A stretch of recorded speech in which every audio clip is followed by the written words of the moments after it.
নমস্কার বন্ধুরা, আপনারা দেখছেন স্টারেদের অন্দরমহল। এই মুহূর্তে রীতিমতন ভাইরাল কাঞ্চন ও শ্রীময়ীর বিয়ের অনুষ্ঠান। তাদের আনন্দময় দাম্পত্যের নানা মুহূর্তের ঝলক ছড়িয়ে রয়েছে সোশ্যাল মিডিয়ার পাতায় পাতায়। এইসব নিয়ে কি বলছেন কাঞ্চনের প্রাক্তন স্ত্রী পিঙ্কি? মাত্র 23 দিন হয়েছে আলাদা হয়েছে দুজনে। এর মধ্যে সংসার পাতলেন কাঞ্চন শ্রীময়ী। সংসার সুখের হয় রমণীর গুণে সেটে আলাপ হয়েছিল কাঞ্চন পিঙ্কির।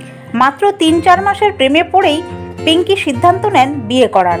আর তা নিয়ে আফসোসের সুরে সংবাদ মাধ্যমকে পিঙ্কি বলেন, আর একটু সময় নিয়ে বিয়ে করা উচিত ছিল আমার, কারণ কঠিন সময়ে পড়লে তবে একজন মানুষ আর একজন মানুষকে চিনতে পারে।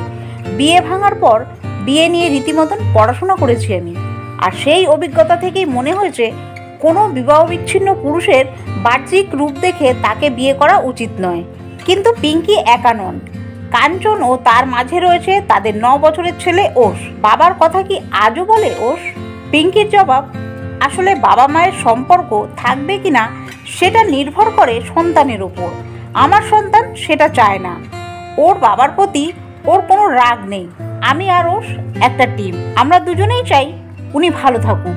বন্ধুরা, তারকাদের বিষয় এইরকমই খুঁটিনাটি আরও তথ্য পেতে জুড়ে থাকবেন আমাদের চ্যানেলটির সাথে। ধন্যবাদ।